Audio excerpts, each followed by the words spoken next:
Hey guys, this is SunsFan and this is the official Dota Cinema Guide to Basic Warding. Our goal here is to give you a decent idea of where to put your wards on a consistent basis. Keep in mind that this is not meant to be an inclusive list. In fact, we plan to do a more advanced version in the future. We also will not talk about counter warding here, which will also be in a future guide. And lastly, please keep this at the forefront of your mind.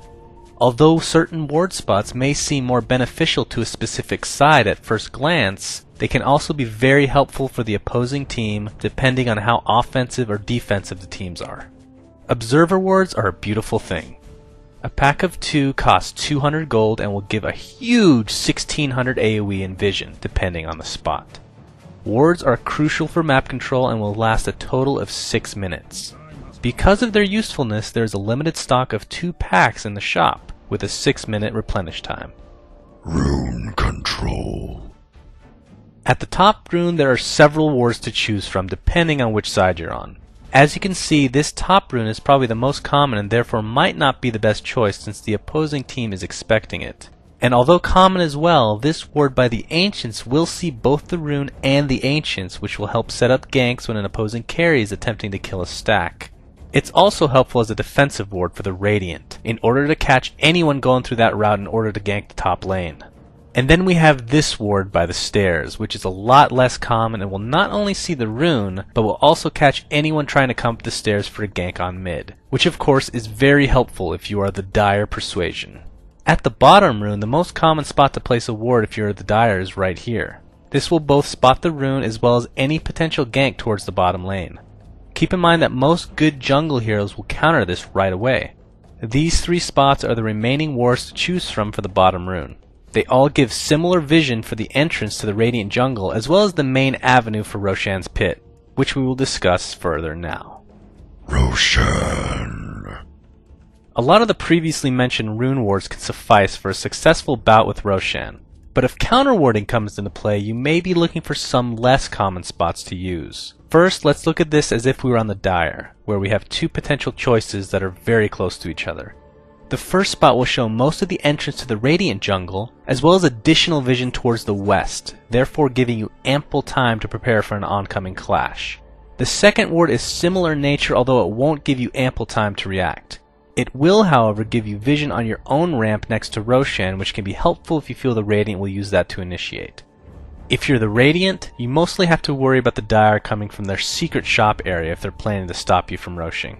This is why a ward close to their secret shop is so perfect. Firstly, it will rarely get counter warded and will also give you vision with enough time to react to a potential fight. This ward can also be chosen if you feel the east is also a major threat, although it won't give you as much time to react. Lane wards. Depending on how far the lanes are pushed, lane wards can be crucial for any chasing situation. From the Radiant perspective, these 2 wards can be very helpful if you're worried about reinforcements coming from the opposing side. If the Dire are expecting the runes to be warded and thus must rely on teleports for their ganking purposes, then these wards will show all. And as you can see, the same can be said for the Dire's perspective. Having vision like this is so helpful. It gives you the confidence in knowing if and when any potential enemy chooses to gank through the lane. Jungle. There are many jungle wards to choose from, but we'll go with the most common. Here in the Dire Forest, close to the top lane, you will see an elevated plain in which wards are extremely common. And as you can see here, the Radiant have a very similar ward spot in their forest. Although common, these 2 ward spots give unimpeded vision around very crucial points, allowing easy initiating past the respective tier 2 towers. Another good ward in the Dire jungle is a very well-traveled point, in which you can catch the enemy team getting into position for a gank. And of similar nature, the Radiant ward is actually more flexible because it will show a very common creep camp, as well as be able to potentially block a spawn. We will talk about blocking next. Pull blocking. If you're not sure what pull blocking is, then I'll give a brief description. Both teams have neutral camps they can use to pull their waves onto. If you stack a camp before doing this, you could potentially kill off multiple waves, leaving the opponent starved for experience. A way to stop this is to put a ward in or around that neutral camp, therefore blocking anything from spawning for up to 6 minutes. Here in the Radiant's neutral camp there are 3 common spots to block. Spot number 1 is inside the actual camp itself, which is easily counterable. If you're placing this ward after a camp is already spawned, this could be helpful in order to gain vision onto when they're pulling the single camp. This spot is less likely to be countered as the enemy may need to use a flying courier to help locate it. The third spot is also similar to the last, but will give vision to an important part of the jungle as well. In the Dyer's jungle, you can actually pull from 2 camps. The main camp, much like the Radiant, has 3 potential spots to choose from. Spot number 1 is directly in the camp and will give more vision for any single pulls. Spot number 2 will be harder to locate and will give vision on an entirely different angle, the entrance from the river. And spot number 3 is the least likely to be countered and will also give vision to the river, just not as much. And as I said previously, there is a second camp the Dyer can pull from, which can be warded if deemed necessary. A ward either inside the camp or on the outer edges is sufficient, with the vision being helpful for potential ganks.